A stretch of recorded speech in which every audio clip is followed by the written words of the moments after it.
stage of the season? Really enjoying the moment. This is where we want to be. We're in a really good position in the Premier League, and we're in a really good position in the Champions League.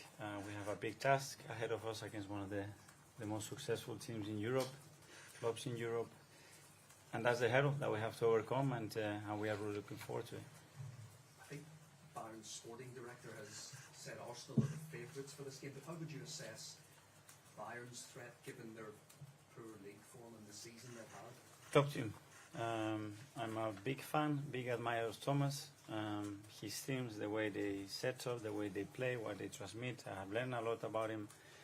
And looking at Bayern, and when you analyze him deeply, you see why they are a top team. So we have prepared very well, and we have to take our game and take our game where we want it. And if we do that, we'll have a chance to win. The draw has thrown up Harry Kane's return to North London. Yeah. How do you stop him? It's not only him. I think it's the team function, the individuals that they have, and obviously we know the individual qualities of all those players and him in particular, and the ability that he has. So the best thing to do is what we do collectively to try to prevent certain things.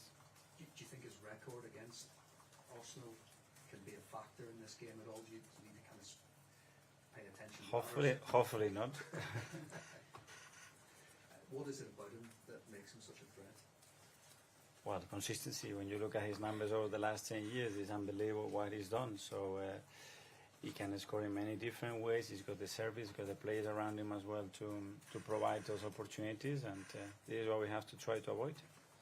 No away fans at this game, for the stage of the competition, quite unusual.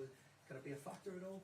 Full house in the house, a lot of passion, emotion, and we haven't had this opportunity for 15 years, so that says you how special this night is going to be for us. So we're going to have to put everything into every ball to make it happen.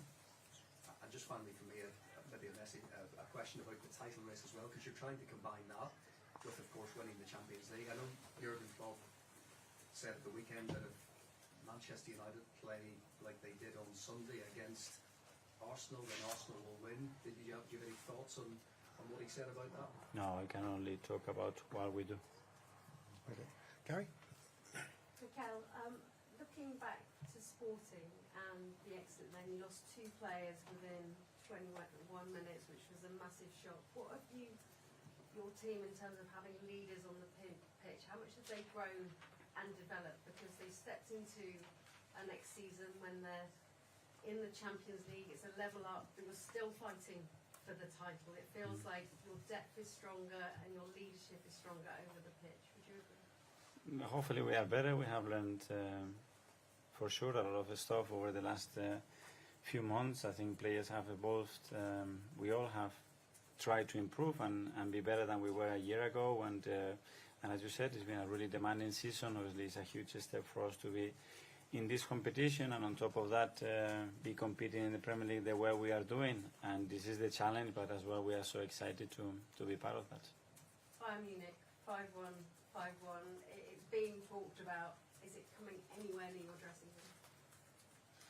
No, it's there. That's history. When you look at their history in the competition, it's clear. Their nature and their capacity to perform bigger stages, and we have to prove that, that's for sure.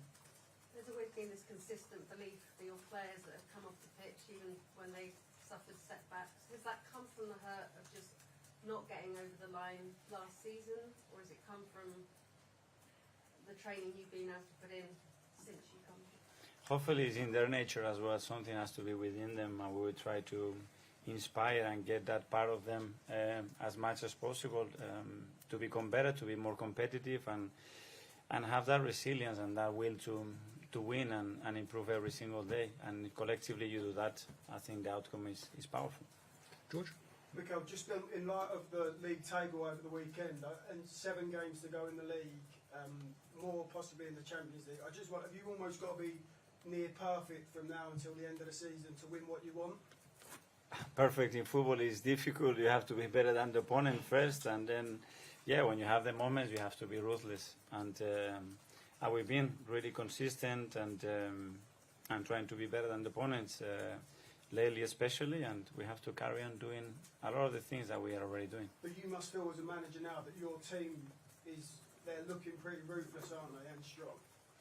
Yes, we are in a good moment, and winning and performing the way we're doing, I think it always helps and bring really good spirits and just be focused on the next match, and tomorrow is a big task, but we are really looking forward to it. And I know you said you're a big admirer of Thomas Tuchel. Are you a little bit surprised at their form of late and where they are in the league, and will that have any relevance on tomorrow night, that their league position compared to Europe? I don't know, the football is such a competitive environment and so difficult to be consistent that this can happen to anybody.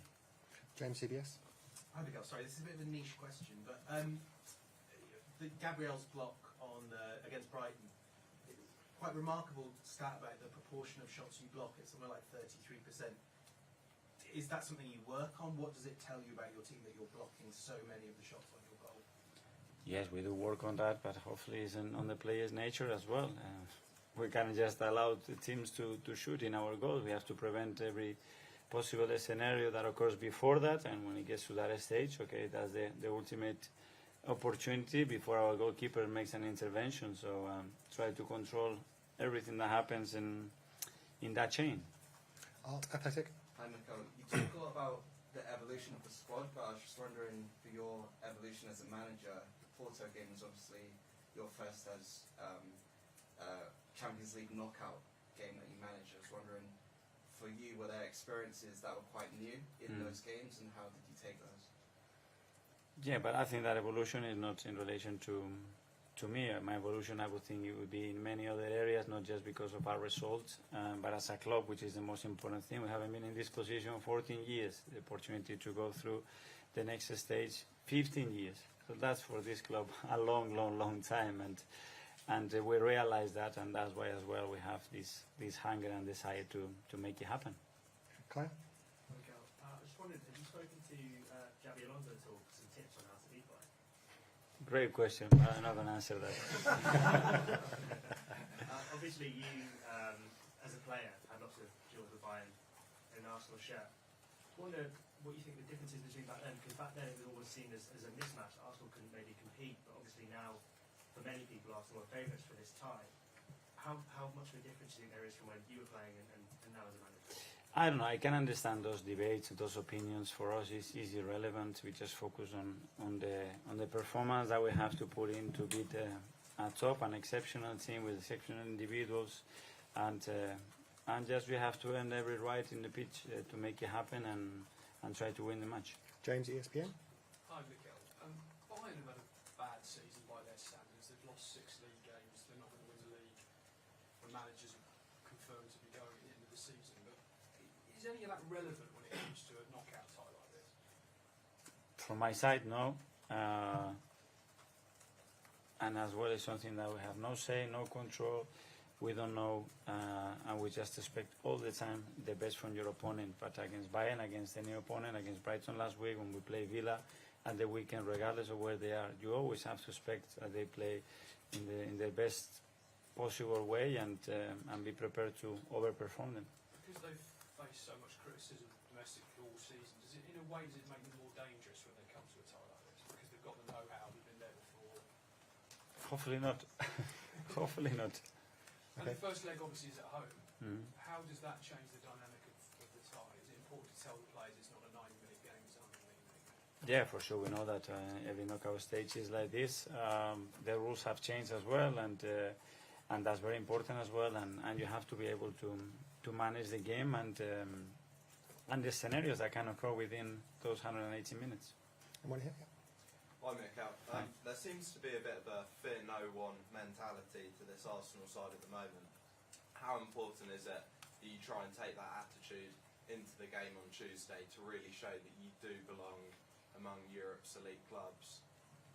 Yeah, that's something that we're looking to do in every single match, because if we are able to do it in one match and then not in 3, that's not part of us, and we want to make sure that things are ingrained within the team, and we are consistent in delivering these type of things, and I'm proud what the team is showing, the character and the mentality that they're showing, and we have to carry on doing it.